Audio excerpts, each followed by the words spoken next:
Pak Indra, ini sudah sejauh apa perkembangan kasus Revan ini? Baik, untuk kasus ini Mbak, Mm-mm. sudah cukup baik perkembangannya, Ya.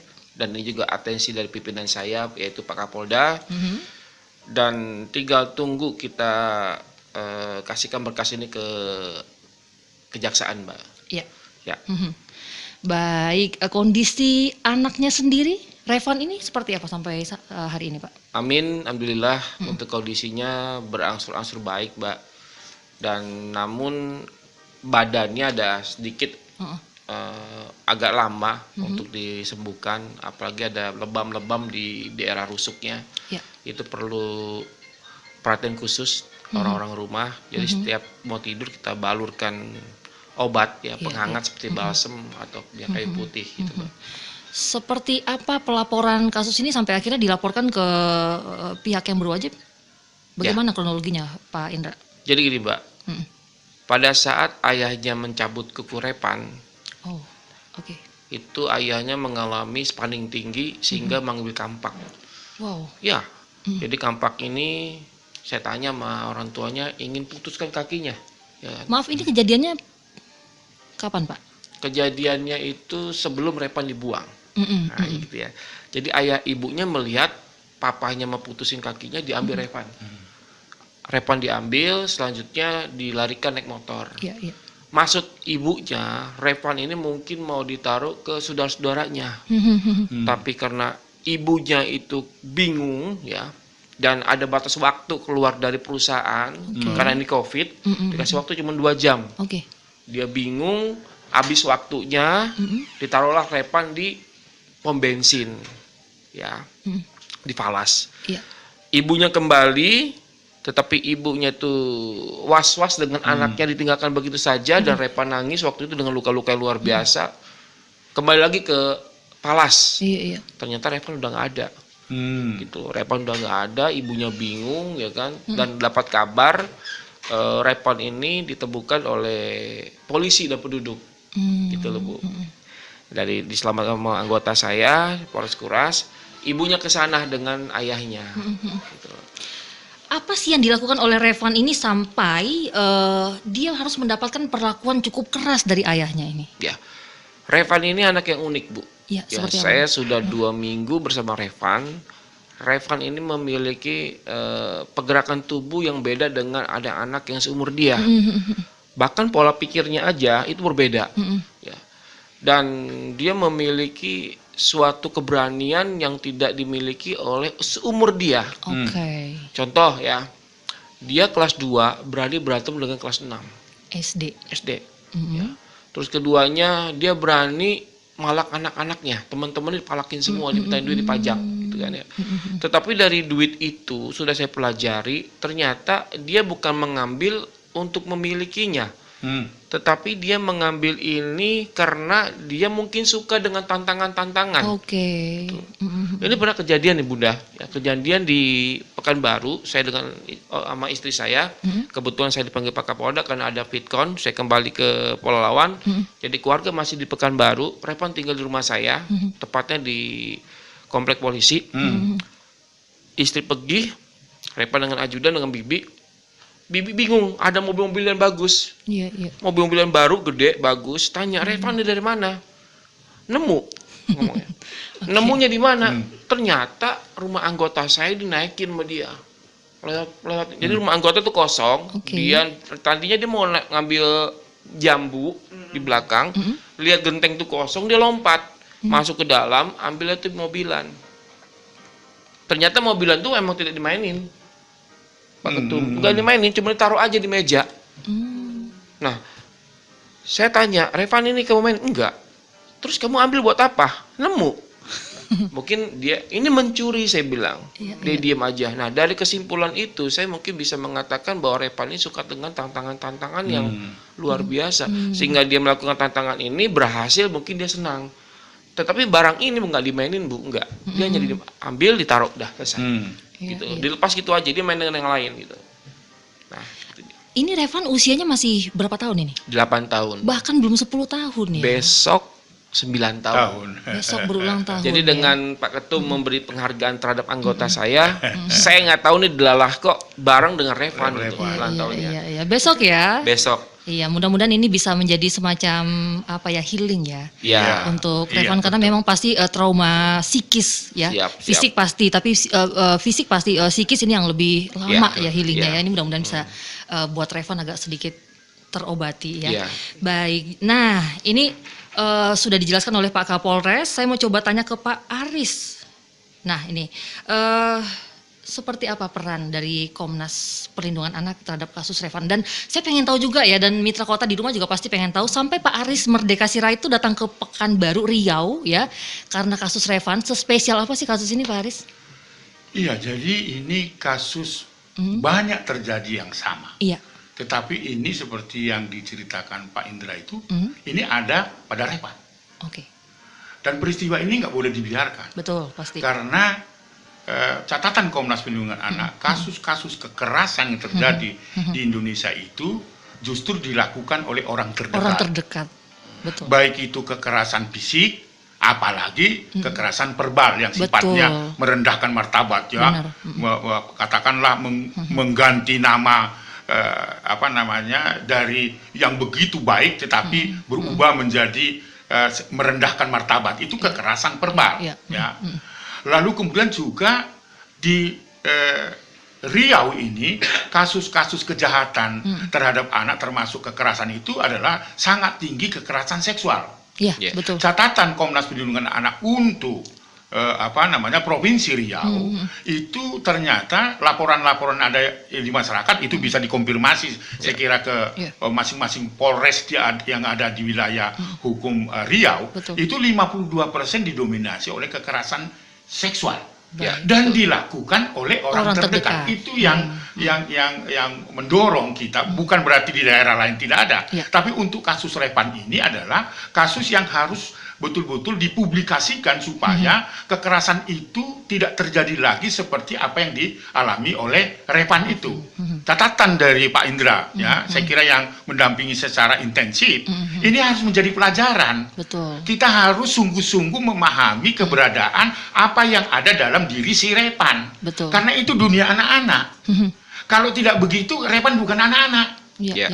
Kalau Pak Indra, saya, Ibu Linda gitu ya, melakukan tindakan yang sama seperti yang dilakukan oleh Revan, ambil mobil-mobil baru dari tetangga, dia tidak tahu bahwa itu adalah pencurian. Nggak bisa kita mengatakan itu kau dipidana loh Dek gitu. Nggak tahu dia gitu karena umur 8 tahun kan. Nah, prakteknya tidak dimainkan, tidak dijual dan tidak kan begitu.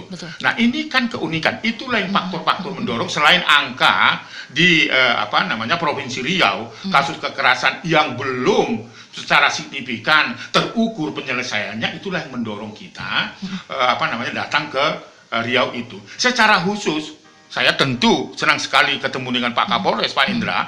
Ini kita berikan apresiasi karena tanggap terhadap itu. Kasus yang sama banyak loh. Iya, betul. Mungkin sebelum Pak Indra menjabat Kapolres di sana gitu, kasus yang sama ada gitu. Tapi ini karena respon dari Pak Kapolres sehingga jajarannya khususnya Kasat di Reskrim itu menganggap ini bukan persoalan sepele, tapi persoalan yang serius karena dilakukan oleh orang terdekat yang harus dihentikan dan itu harus dikampanyekan supaya keluarga-keluarga di masa COVID-19 itu, di mana anak semakin didekatkan, stay at home gitu lalu sekolah belum bisa tatap muka dan sebagainya, ini untuk dibekali karena hati-hati. Itulah yang mendorong Komnas Perlindungan Anak hati-hati karena semakin didekatkan ternyata anak di orang terdekat, kasus-kasus pelanggaran terhadap anak adalah orang terdekat pula, maka perlu pembinaan. Ini menurut saya yang perlu diapresiasi sehingga saya tertarik memberikan perhatian itu dan hadir besok di Polres Palalawan dalam kerangka itu supaya ini menjadi pelajaran semua orang, baik itu misalnya bahwa tugas dari kepolisian kan tidak hanya sekedar penegakan hukum, kemudian menjadikan sebuah tindak pidana terang benderang, tetapi ada aksi-aksi sosialnya. Inilah yang dilakukan. Saya kira itu menjawab pertanyaan tadi. Ya. Nah, ini temanya cukup menarik dan menantang ini ya, menjadikan kasus Revan sebagai perkara terakhir kekerasan terhadap anak. Tentunya ada upaya-upaya yang dilakukan agar tujuan ini tercapai. Betul. Pak Aris, Pak Indra dan juga Bu Dewi. Ya, nah ini upayanya apa saja yang akan dilakukan? Ya, saya kira selain penghargaan supaya para sahabat-sahabat saya penyidik dimanapun, termasuk secara khusus di Polres Pelalawan ini betul-betul diberikan penghargaan.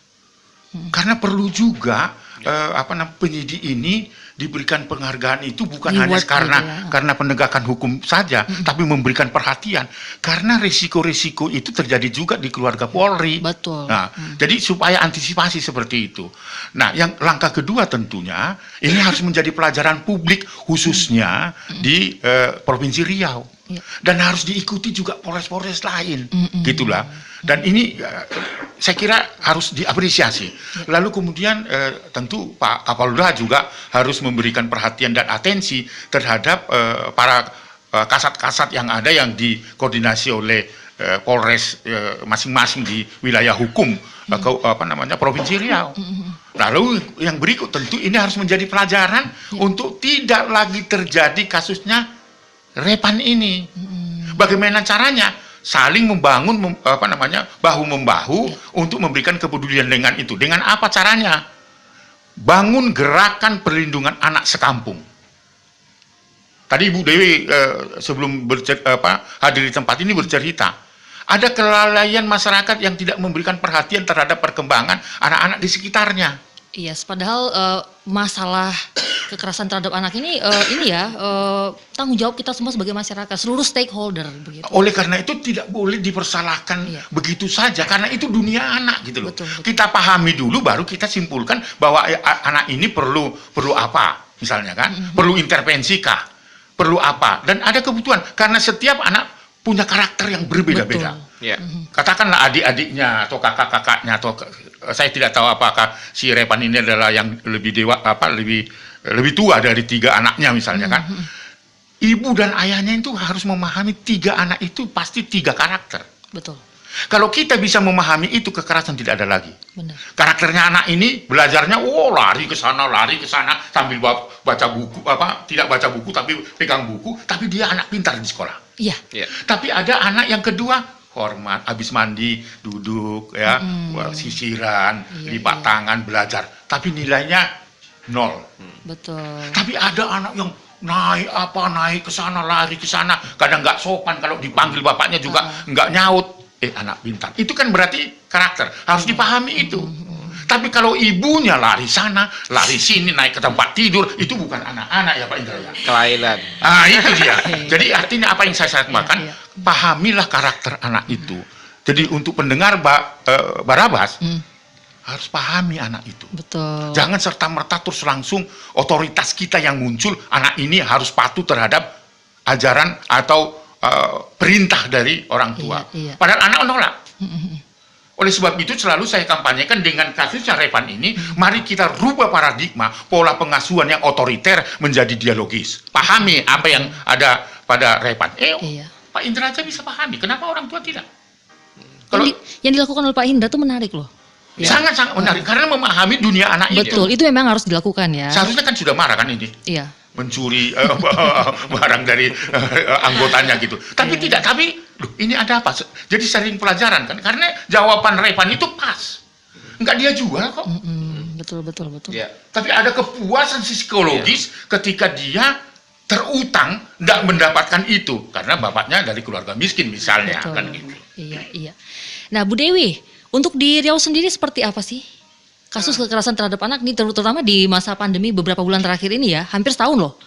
Nah, itu seperti apa kondisinya? Kalau saya melihat itu di Provinsi Riau, kasus anak itu sangat besar ya Mbak ya. Apalagi, bisa agak lebih dekat ke Mbak. Apalagi menjelang COVID-19, saya hanya berharap kepada aparatur negara, baik itu Pemda setempat dan mungkin dinas-dinas terkait perihal tentang anak, coba deh kita bahu membahu gitu, turut serta untuk membicarakan dan mendudukan masalah anak gitu. Jangan kita hanya saat ini kan itu yang berbooming itu masalah COVID ya, sementara kita menterbelakangkan masalah anak. Yang pada saat ini anak itu sendiri sangatlah penting mendapat perhatian kita. Betul. Yang dikarenakan tadi mungkin mereka tidak bisa berdialog interaktif untuk di luar rumah, seperti biasa yang mereka lakukan sehari-hari, belajar, ke sekolah, berteman. Nah, itu kan tidak terjadi lagi. Akhirnya dengan gadget mungkin belajar secara ini ya, operatif menggunakan gadget di rumah itu juga belum berarti kita anggap aman. Kenapa? Kadangkala kita sebagai orang tua juga belum bisa 90% mendampingin anak untuk melihat apakah anak kita itu sudah membuka gadget itu sesuai dengan pelajaran yang nyari mungkin diharapkan oleh sekolah. Bisa saja mungkin anak itu beralih ke situs lain yang akhirnya membuat emosional anak atau mungkin cara pola pikir dan kembang anak itu sangatlah cepat gitu. Apalagi perubahan tuh di main-main ini ya Mbak, saya lihat itu situs game yang terutama. Karena saya lihat itu game itu bisa membuat anak-anak itu berinteraksi dengan sendirinya. Jadi seolah-olah dia masuk pada kejadian yang mereka lihat gitu loh. Nah, itu mengakibatkan psikologis anak itu fundamental. Di situ dia rasa tidak puas dengan apa yang mungkin dia dapatkan dan dia merasa tidak semangat kalau dia tidak melakukan itu gitu. Jadi akhirnya hari-hari itu sangat berubah. Maka dari itu saya juga berharap dengan pemerintah setempat, marilah kita sama-sama turut serta ya, kita perhatikan loh masalah anak, karena anak ini adalah generasi penerus bangsa yang nantinya juga kita berharap bisa menjadikan mereka itu pengganti kita, motori bangsa yang bisa mengembangkan negara ini secara subjektif dan menghasilkan Indonesia yang sejahtera gitu Mbak. Apalagi kita lihat ini di lingkungan internal kita sendiri mungkin ya Mbak ya, banyak kasus-kasus yang orang tua mungkin lebih mengesampingkan ego, mengakibatkan ya karena tadi juga mungkin orang tuanya terjalin dengan sosial media seperti sosialita atau apa, dia tidak memikirkan efek dari apa yang mereka lakukan terhadap anak mereka di rumah gitu. Akhirnya anak punya peran sendiri yang mengakibatkan anak itu kecenderungan dengan gadget dan tidak peduli dengan apapun yang ditegur oleh orang tua, karena orang tuanya juga melakukan hal yang sama gitu loh terhadap anak gitu. Nah, itulah kita harusnya sama-sama dengan dinas terkait nantinya memberikan mungkin penyuluhan-penyuluhan atau mungkin outstanding ke sekolah agar kita bisa menghadirkan mungkin anak-anak nanti yang bisa berkolaborasi untuk mengungkapkan ya atau mungkin menyampaikan aspirasi mereka apa sih yang mereka mau, agar kita juga sebagai orang tua itu lebih paham sebenarnya anak-anak ini punya keinginan apa. Jangan anggap bahasa anak itu tidak kita pedulikan. Dan kadangkala juga kita sebagai orang tua suka lupa gitu Mbak ya, suka tidak memahamin. Kalau fungsinya kita sebagai ibu itu mempunyai peran aktif dan konduktif terhadap anak gitu. Baik terhadap lingkungan mereka, mungkin cara pergaulan mereka dan semuanya. Dari situlah kita menghimbau kepada para orang tua untuk turut serta gitu, membangun lingkungan yang kondusif agar anak itu bisa saling bercengkrama, bertukar wawasan gitu ya, bukan sekedar menggunakan gadget gitu. Nah, itulah harapan saya terutama juga. Terus mengenai kasus Ananda Revan, jujur saya selaku Ketua Komnas Perlindungan Anak Provinsi Riau sangat mengucapkan terima kasih dan memberikan apus jempol yang luar biasa kepada Bapak Kapolres, karena saya juga sudah pernah turut ke Pelalawan mendampingin masalah anak tersebut. Bahkan saya juga sudah ketemu dengan orang tua anak tersebut, ibu dan adik-adiknya. Jujur memang kalau saya lihat antara Revan dengan ketiga adik yang lain itu ada perbedaan secara psikologis, dikarenakan Revan ini mungkin cenderung dia anak paling tua ya, dia mungkin dibebankan kamu anak paling tua yang harus mempunyai tolak ukur kemampuan yang seperti ini. Itu saya rasa diciptakan dari kecilnya Revan saat dilahirkan atau apa, jadi ayahnya mungkin membina seperti itu. Setelah juga kita sondingkan dengan psikolog kita kemarin juga, kita juga menemukan titik temu yang hasilnya itu sebenarnya dulu orang tuanya juga mengungkapkan pada masa kecilnya juga dia mendapatkan tekanan yang sama dari orang tuanya yang mengakibatkan emosional dia itu sendiri tidak bisa gitu loh terjaga dengan baik. Makanya tanpa sengaja dengan laporan masyarakat yang dia belum ketahuin, mungkin lingkungan setempat memberikan himbauan yang dia juga belum memahami dan bertanya langsung, dia langsung melakukan kekerasan gitu tanpa dia sadarin dan tanpa mungkin mungkin dia lihat dulu, dia tinjau apakah benar. Kalau saya dengan tudingan-tudingan yang diberikan terhadap Ananda Revan kemarin itu cukup sangat, saya juga bicara dengan RT, ketemu dengan RT, RW-nya, saya juga sangat kecewa. Sampai saya bilang dengan Pak RT maaf, saya bilang, Bapak juga sebagai rukun tetangga di sekitar, apakah Bapak sudah memang benar-benar gitu menanyakan dengan orang yang masa tercuri, benarkah Revan mengambil atau mencuri uang dengan nominal yang sangat besar? Saya rasa sebagai anak tidak mungkin dia melakukan itu kalau tidak yang si tercuri ini terlapor ini merasa dia membuka ruang publik yang sangat lapang untuk rumahnya, dari sisi keamanannya, baik dari sisi mungkin dia meninggalkan rumah seperti apa, itu yang saya harapkan. Nah, Pak RT juga menjawab ke saya itu kemarin, aduh malah saya belum kepikiran sampai di sana Bu. Nah, makanya itu dulu yang harusnya kita tanyakan gitu, jangan kita geburu menjustis, masyarakat menjustis langsung ini Revan ini seolah anak yang nakal, anak yang luar biasa, dan di situ dia merasa ditekan, yang akhirnya membuat Revan ini apa ya, secara psikologisnya dia merasa wah saya ini diasingkan loh oleh masyarakat. Masyarakat itu menganggap saya benci. Dia tidak, jadi akhirnya dia tidak takut, masa timbul gitu loh. Timbul itu gejolak-gejolak yang lain yang dia terus berani ingin melakukan hal yang sama. Makanya seperti Pak RT sampaikan, dia menjebol gembok sampai dia melompat dari rumah yang semi permanen. Saya rasa itu nggak mungkin ya, kalau saya pribadi ya. Bisa saja mungkin ya si pelapor ini membuka rumah sangat tidak hati-hati ya, meninggalkan rumah itu dalam suasana mungkin tidak terkunci dengan rapat, atau mungkin tidak adanya yang inilah ya yang baik, dan masyarakat itu juga tidak tahu, akhirnya kena rasa bencinya mungkin masyarakat melihat keseharian Revan yang seperti akhirnya ikut menjustis gitu loh. Tapi saya juga kemarin sudah meninggalkan sedikit pesan dengan Pak RT setempat. Saya juga berharap Pak RT jangan menjauhkan keluarganya dari lingkungan setempat, malah kalau bisa tolonglah rangkul agar mungkin adik Revan yang lain termasuk ibunya itu mendapatkan kenyamanan dan mendapatkan sosiologi yang baik di lingkungan masyarakat. Mereka bisa beradaptasi dengan baik dan mendapatkan saudara yang nantinya bisa saling membantu. Karena saya pahamin dari mereka itu ya mungkin faktor ekonomi kali ya, faktor ekonomi yang membuat mungkin orang tua Revan, ayahnya, akhirnya selalu mengambil segala sesuatu itu dengan sifat yang individual itu saya sendirilah menghakimi anak saya gitu. Saya ingin anak saya sebenarnya tujuan dia tuh sih waktu dia berdialog dengan kami itu ini memberikan pelajaran, sampai saya bilang ini bukan pelajaran sebenarnya Pak. Kalau pelajaran memberikan efek jerah terhadap anak di usia segitu bukan seperti itu, tapi dengan cara mungkin yang Bapak mengenali dulu apakah benar laporan dari masyarakat itu sama seperti yang dilakukan oleh Ananda kita. Sementara Bapak sendiri belum melakukan itu dan belum bisa membuktikan itu.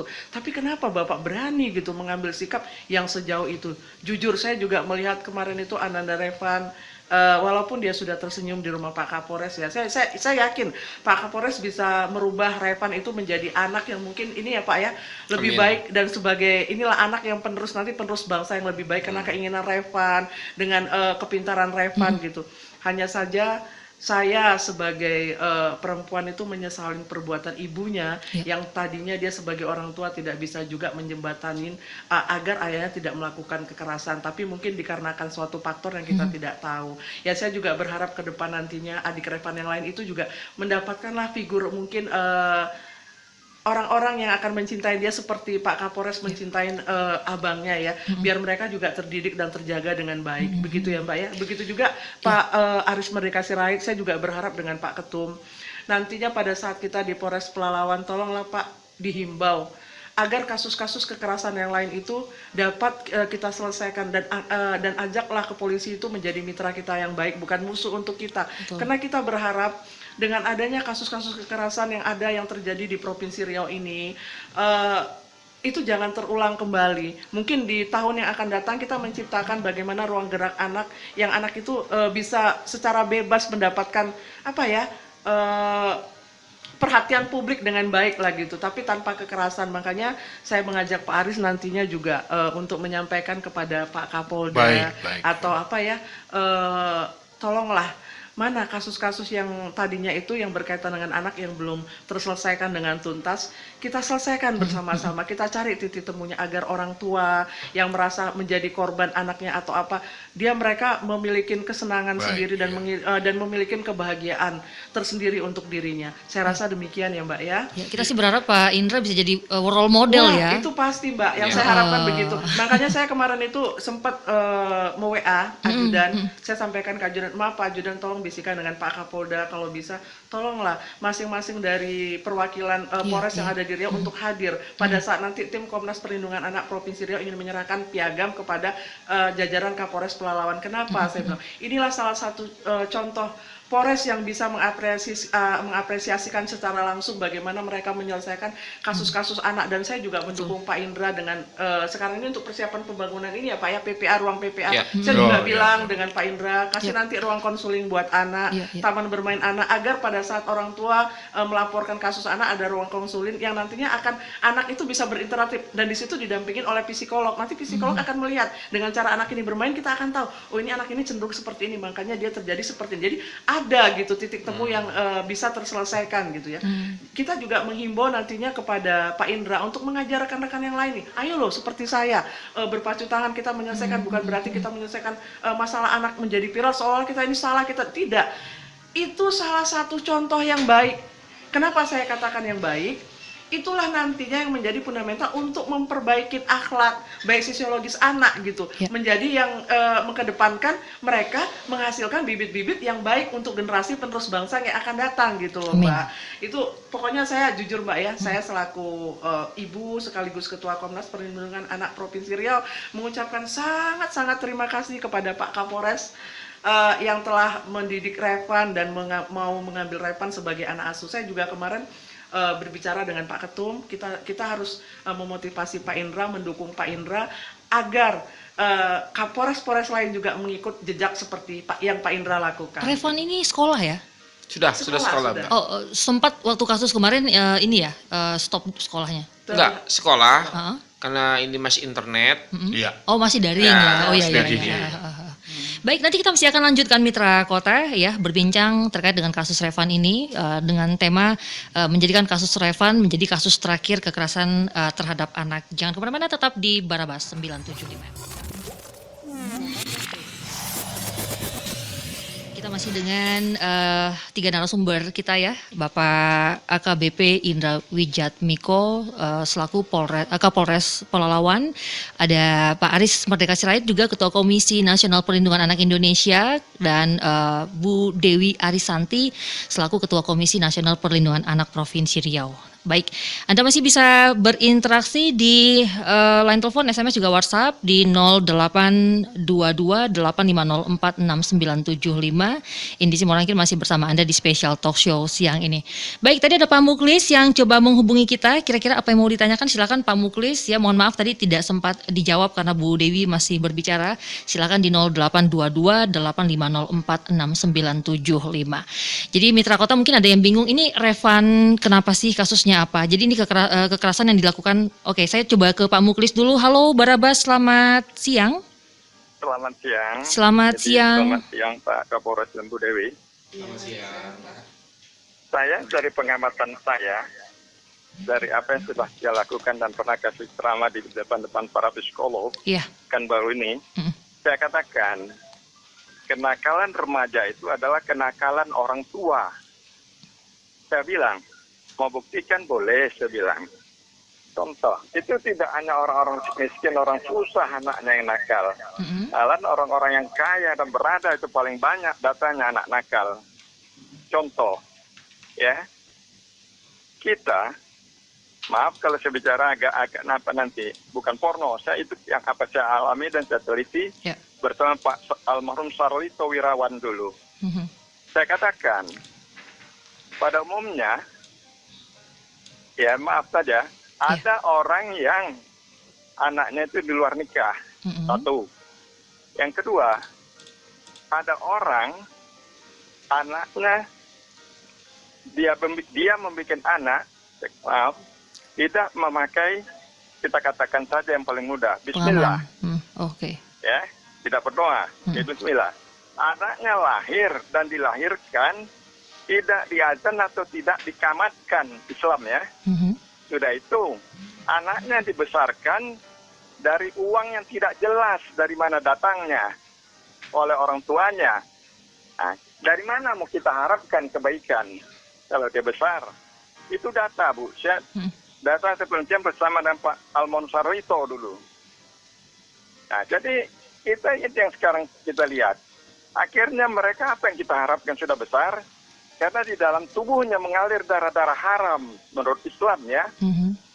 Nah, itulah akibat-akibatnya sebenarnya saat ini.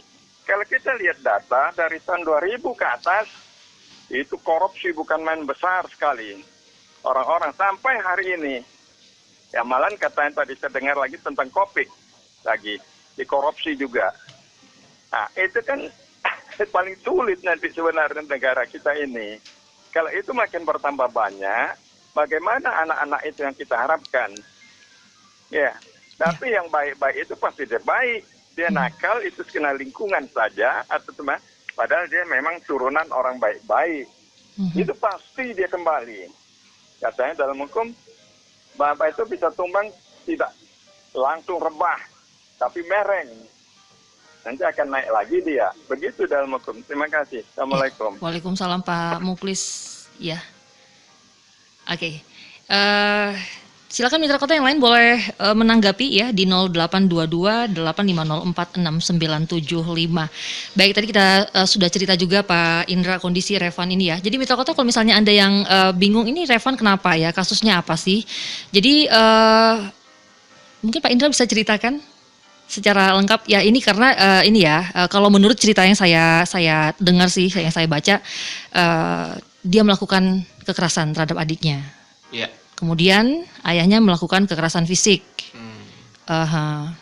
Nggak pantas kita sebutkanlah kekerasan apa saja ya, karena saya percaya ada anak-anak juga yang mendengarkan siang ini. Yang jelas ada kekerasan fisik yang dilakukan oleh ayahnya. Dan saat ini kondisi Revan seperti apa Pak Indra? Baik. Tadi malam saya nge-live ya lewat IG. Iya. Revan angkat kaki, ya kan? Angkat kaki, tunjukin kakinya tuh sudah ganti kulit. Oke. Ya, Abi, kakiku udah sembuh. Emang kita kasih betadine terus, berarti kakinya udah sembuh, udah kering, walaupun kukunya udah nggak ada. Ya, jadi sementara waktu ada beberapa fisik yang sudah mulai sembuh dan ada yang belum juga sembuh. Karena di bagian rusuk itu mungkin ada sedikit benjolan-benjolan. Pada saat istri dan bibi saya mandikan dia sakit, jadi tidak bisa diusap secara kencang dia. Kalau untuk mentalnya dia naik turun Ibu ya. Revan ini anaknya ceria, tapi ada kalanya dia diam di kamar. Diam di kamar, nggak mau keluar, nggak mau bicara, nggak mau makan. Nah, saya bilang sama orang rumah dengan bibi, jangan tanya macam-macam, udah biarin aja. Nanti kalau dia lapar dia akan keluar dengan sendiri. Gitu. Dia keluar dia makan sendiri. Gitu. Jadi ini anaknya memang agak sedikit unik. Saya belum tanya secara mendalam kenapa dia diam. Apakah dari perilaku om-omnya ya, ajudan saya, atau ada perlakuan yang tidak menyenangkan dari bibi mungkin gitu ya. Tapi saya belum tanya. Ini akan saya dalami lagi. Setiap saya tanya tentang papanya pasti dia bilang mati. Ya. Papa kamu mana Revan? Mati. Terus yang ada siapa? Abi. Gitu loh. Mama ada, adek ada. Jadi kalau saya simak, seorang ayah figur dalam hati sudah pupus. Iya, betul. Ya, jadi tidak ada lagi seorang ayah. Dan pada saat saya interogasi secara pribadi dari hati ke hati kepada ayahnya, yang saya sayangi itu kenapa wajah ayahnya itu datar. Pak Ketum izin. Tidak ada penyesalan yang hebat. Sampai saya tanya, Pak, pada saat Bapak mencabut kuku anak Bapak, itu kan ada proses. Tarik kakinya, anak itu menjerit, ambil tang, pada saat Bapak angkat, itu pasti ada tangisan yang luar biasa. Gimana perasaan Bapak? Biasa aja, Pak. Terus sampai lagi Bapak nggak puas, ambil kampak, mau Bapak putusin kakinya, itu gimana perasaan Bapak?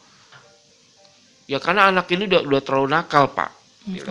Ya saya katakan, anak ini terlalu nakal wajar. Yang namanya anak di bawah usia 8 umur tahun ya. Itu punya dunia masing-masing. Betul. Ya. Dan dunia ini tidak bisa dinala dengan akal sehat. Betul. Dan dia yang bisa mengalami dengan atau senang dengan dunia, dia yang bisa menikmatinya. Betul. Tinggal kita sebagai orang tua bisa menyimak bahwa anak kecil adalah embrio bangsa. Betul. Kita ini tidak selamanya saya menjadi Kapolres.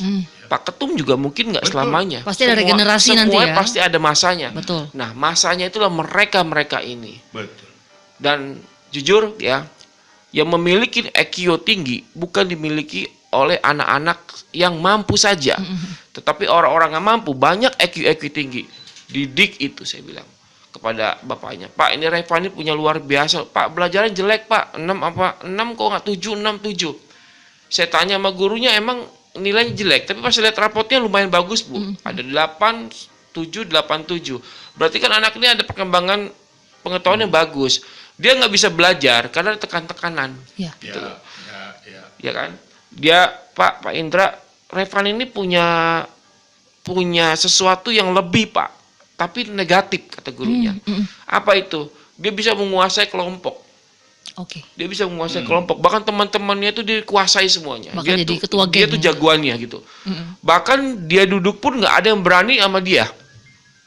Dia duduk sendiri. Gitu. Ada anak kelas 5, kelas 6 ditantang ribut sama dia. Dan semua takut sama dia. Ada anak ya, dia ini nabung tiap hari sama gurunya 100-200 perak, dipajakin sama dia. Sampai seminggu orang tuanya nanya, mana buku tabunganmu nak? Dia diem. Panggil kepala sekolah, ternyata Revan yang ambil. Nah Revan ini melakukan pengambilan itu polos-polos aja sama saya. Buat apa sayang? Buat makan ciki. Buat jajan, buat es. Sederhana gitu aja dia ngomong gitu. Kamu kenapa mukul anak cewek yang ada sedikit terbelangkangan mental ada di situ, dipukul sama dia gitu kan, diinjek-injek tasnya, kenapa begitu? Saya bilang, dia senyum-senyum aja. Saya tanya sama gurunya, itu perlakuan pemukulan tuh apakah cewek saja atau cowok? Semua sama, dipukul rata sama Revan. Nah di rumah saya juga seperti itu Ibu. Jadi Revan ini emang agresif, kalau saya ajarkan tuh dia menyerang. Tapi di penyerangan itu saya lucu gitu. Ini anak dibawa agresif, di latar belakang yang keras kata orang, ini memiliki talenta yang tidak dimiliki oleh seumur dia. Contoh nih. Istri saya lagi ngerujak. Mah, tadi aku nemu duit 10.000. Duitnya di mana nak? Itu di sepeda.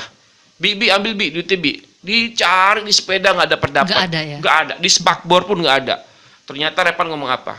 Bukan di situ, buka joknya. Joknya dibuka, ternyata di dalam paralon yang menuju jok itu. Duitnya jauh banget. Duitnya tuh 100.000, bukan 10.000. Ya. Istri saya tanya begini, Bi, ini uang siapa? Uang kamu apa uang ajudan? Biarin aja, saya bilang begitu. Biarin aja nggak apa-apa, jangan dimarahin. Nanti aku yang ngomong. Saya tanya Revan, duit dari mana? Dari got dari selokan saya bersihin. Tapi saya melihat itu bukan masalah pencuriannya, bukan. Saya melihat dia punya talenta yang pikirannya nggak mungkin dimiliki oleh 8 tahun. Uang diumpetin di situ dan orang-orang pun nggak ngerti itu ada uang. Terus kedua, dia kemarin ikat pisang. Pisang diikat sama dia, dilempar di dahan kayak layangan. Ngapain saya yang begitu? Saya mau nangkap burung. Nanti kalau burung turun, saya turun pelan-pelan tuh. Talinya sehingga dia turun di bawah, saya tangkap. Segitu pemikiran dia yang sangat luar biasa. Out of the box ya, kayaknya nggak pemikiran anak umur 8 tahun gitu loh. Saya punya piaraan banyak Bu. Iya. Ya, piaraan saya ular piton, burung hantu, monyet, ya, anjing, dan yang paling eager adalah 2. Ya, ular piton dengan buaya. Dia nggak takut sama binatang itu. Nggak takut ya? Dia pegang, kenapa kamu kok nggak takut? Ya, dia kan baik sama Abi. Kalau dia sama Abi, berarti juga baik dong dengan manusia-manusia yang lain. Luar biasa. Ya, begitu. Baik, ini mungkin Bu Dewi bisa jawab pertanyaan via WhatsApp ya dari 08318090 sekian. Berapa data kekerasan anak di Riau sekarang, naik atau turun? Kalau naik, apa saran untuk masyarakat agar ini bisa turun? Terus bagaimana penanganan kasus-kasus kekerasan anak sekarang? Apa penyebabnya? Ekonomika, sosial, pernikahan dini atau yang lainnya? Monggo Bu Dewi. Gini Mbak, kalau mengenai data yang saya dapat dari Provinsi Riau ini belum sangat akurat ya Mbak, karena belum ada kesinergian antara mungkin pihak-pihak terkait terhadap kita Komnas Perlindungan Anak, karena itu menyangkut profesi kali ya. Tapi kalau dampak dari kenakalan ya, itu dampaknya itu sebenarnya itu ditimbulkan dari efek rumah sendiri gitu loh. Dalam arti kata tidak kepedulian orang tua tadi itu yang saya katakan terhadap anak, yang menyebabkan anak itu asik dengan dunianya sendiri gitu. Keterlatar belakang seperti memain gadget dan orang tuanya juga sibuk dengan sosial media, interaktif dengan dunia yang lain, yang akhirnya anak itu aduh masa bodoh ya, kebiasaan di rumah orang tua saya juga seperti ini. Akhirnya juga kita memperlakukan hal yang sama gitu, apa yang dilakukan orang tua gitu. Nah, jadi di sini juga kita mengharapkan gitu ya. Orang tua itu punya peranan yang sangat penting di lingkungan masyarakat. Orang tua itu yang bisa menciptakan bagaimana kondusifnya anak itu di rumah gitu loh. Baik dari segi mungkin pendidikannya, pergaulan anak-anak di luar, mungkin apa ya, kebutuhan-kebutuhan lain yang anak merasa itu menjadi satu tolak ukur untuk dia gitu, untuk dia dapatkan atau dia pedulikan gitu. Makanya hal-hal itu yang perlu dipahamin oleh orang tua itu sendiri gitu. Terkadang juga orang tua suka lupa gitu. Kalau anak itu mempunyai sesuatu karakter yang dia ingin memiliki sesuatu itu, mereka merasa harus gitu. Dia tidak melihat apakah kondisi orang tua, keuangan atau semuanya itu bisa mencukupi dan memadai. Nah, maka dari itulah yang kadang-kala menimbulkan efek terhadap anak yang mungkin berperilaku aneh, yang berperilaku beringas atau berani gitu terhadap dunia luar. Tapi kita tidak ini ya menutup kemungkinan juga di sini juga kesalahan sistem mungkin ke pemerintahan kita yang ada yang terkait dengan masalah kasus anak, karena sering sekali terjadi kekerasan yang terjadi terhadap anak itu dianggap tabu, seperti pelecehan seksual. Itu ada juga itu saya dengar di beberapa polres terkait dan polsek terkait ya. Kadangkala sudah deh ini anak sudah disodomi atau sudah diperkosa, malah anaknya itu perilakunya di bawah umur, udah nggak usah kita laporin, itu kan tabu gitu. Harusnya kan tidak begitu ya Mbak. Malah justru harusnya Kapolresnya atau aparat terkait itu menarik, jangan, ayo kita laporkan, soundingkan dengan P2TP2A-nya atau yang terkait dengan masalah anak gitu. Jadi kasus ini selesai, deal, dapat jawaban. Nah, karena hal-hal tersebut, makanya itu kasus-kasus yang ada yang timbul di provinsi ini yang terkait dengan anak itu jarang muncul. Itu seperti hilang gitu. Kita tidak tahu kasusnya sampai di mana dan akhir cerita anak itu seperti apa. Apalagi ada kejadian di beberapa tempat, saya tidak perlu sebutkan ya. Nanti juga saya takut menyinggung gitu ya. Itu rata-rata anak pelajar, ini yang lucunya itu yang melakukan itu anak kelas 6 SD memperkosa anak SMP. Itu saya pernah dengar kasusnya itu di salah satu polsek. Kebetulan saya di sana pada saat itu dan saya sedang ada urusan lain, orang tuanya mau melapor ditolak oleh Kapolseknya. Saya kaget, kenapa? Waduh, gimana nih Mbak yang diperkosa anak SMP yang melakukan anak SD kelas 6. Lah, walaupun itu pelakunya anak SD dan yang dilakukan diperkosa itu anak SMP, itu harus kita tanya, kenapa SD-nya bisa memperkosa gitu loh. Nah, gitu, Mbak. Itu juga PR kita bersama benar, ya. Benar, Mbak. Baik, kita coba ke telepon dulu. Halo Barabas, selamat siang. Siang, Mbak. Selamat siang, dengan siapa Bu? Maaf. Dengan Desi. Bu Desi. Iya. Ya, silakan Bu Desi, pertanyaannya apa? Saya mau nanya. Kebanyakan kan gini, ketika ada kasus dalam rumah tangga, nah kekerasan terhadap anak itu kan bukan hanya fisik, verbal, tapi juga secara ekonomi. Betul. Misalnya gini, ketika orang tua ada masalah, nah anak menjadi korban. Dalam arti kata tidak terpenuhi kebutuhannya, kebutuhan dasar, bahkan kebutuhan dasar. Nah, ini seringkali perempuan ibu, saya kira juga ibunya Revan juga berada di posisi seperti itu, takut untuk membuat sebuah laporan. Kan Revan saya percaya bukan baru ini diperlakukan kasar sama ayahnya, tapi mungkin sudah sejak lama diperlakukan seperti ini, gitu ya. Nah, si ibu itu akan takut untuk melapor. Dia bingung mau lapor kemana. Nah, sosialisasi yang seperti ini yang penting. Satu lagi yang penting, saya pernah menangani satu kasus. Saya bukan siapa-siapa, saya hanya mendampingi seorang teman yang membuat laporan ke PPA. Yang di P2 apa sih? P2TP2A. Ya itulah. Pokoknya perlindungan perempuan dan anak itu kan. Kita pernah bikin laporan ke sana. Pertama kita disambut baik, memang bagus. Kita sampirkan bukti-bukti, diminta bukti-bukti, semua kita lampirkan. Tapi kemudian kok sepertinya tidak ditanggapi, gitu. Padahal bukti bahkan telepon yang secara langsung si suami ini ngomong, kamu kan nggak punya uang gitu loh untuk ngurusin beginian gitu. Jadi seolah-olah semua itu kan diukur dengan uang. Nah, kebanyakan perempuan-perempuan yang tidak berani untuk bersuara ini kan karena mereka tidak mempunyai kemampuan ekonomi. Gitu loh. Jangankan untuk bikin laporan pakai duit, katakan. Saya minta maaf nih, mungkin nggak semuanya, tapi ini yang nyata di depan saya terjadi gitu loh. Nah, sosialisasi untuk perlindungan terhadap perempuan dan anak ini sangat minim kalau menurut saya gitu. Jadi kita nggak tahu mau ngelapor kemana, ngelapor ke polisi, apa ya ditanggapin gitu loh. Ngelapor ke perlindungan perempuan dan anak, ya ternyata seperti itu. Terus kita mau minta perlindungan sama siapa gitu loh. Baik. Jadi saya minta tolong apa ya, mungkin lebih disosialisasikan lah untuk kemana perempuan-perempuan ini, ibu-ibu ini, anak-anak ini harus meminta pertolongan gitu loh. Baik. Karena itu poin yang sangat penting menurut saya ya, karena yang bisa melindungi anak di dalam rumah itu ibu. Betul.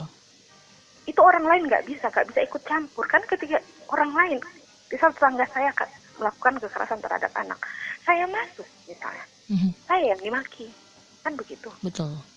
Nah itu makanya kita harus bisa mensosialisasikan kemana sih harus mengadu, kemana sih minta perlindungan, benar nggak kami dilindungi. Baik. Ada lagi Bu Desi? Saya kira itu aja yang perlu saya sampaikan. Jadi minta tolong kepada Bu Dewi, kepada Bang Aris Merdeka Sirait, selamat siang, salam hormat tuh Bang Aris, juga dengan Pak Kapolres, Pak Indra. Saya kira ini masalah yang cukup besar, yang butuh konsentrasi. Betul. Bukan hanya dari aparat, tapi juga dari masyarakat. Baik, Bu Desi terima kasih. Mbak. Iya. Sama-sama. Iya, selamat siang. Ini pertanyaan yang memang penting sekali untuk dijawab ya. Ketika terjadi kekerasan, seperti yang tadi diceritakan oleh Bu Desi, kemana mau melapor? Ini saya yang jawab ya. Ya. Gini, maaf Bu Desi ya, saya menanggapin mungkin perkataan atau permasalahan yang Ibu paparkan tadi ya. Sebenarnya P2TP2A itu sudah sangatlah kondusif untuk pelayanan anak dan perempuan ya.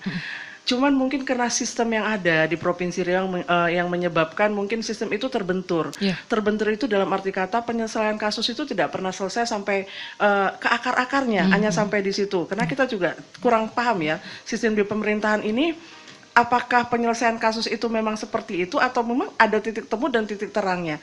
Ya, itu tadi saya selalu membahas dengan Ketum karena berawal semua itu dari sistem rujukan yang membuat mungkin P2TP2A itu susah untuk memekarkan atau pengembangan kasus itu harus seperti apa untuk penyelesaiannya. Tapi saya yakin sekali Bu Desi ya, kita bukan berarti tidak mampu menyelesaikan kasus seperti apa yang sudah kita sampaikan tadi. Saya yakin masih ada juga di luar sana mungkin perempuan, baik mungkin sebagian yang terkait dengan anak masih bisa peduli dengan kita. Hanya saja mungkin cara kita sebagai pelapor atau cara kita yang merasa terintimidasi itu harus terus fokus gitu. Kita libatkan pihak lain seperti HAM-nya, ombudsman-nya, atau mungkin pihak-pihak yang terkait dengan masalah perempuan dan anak gitu loh.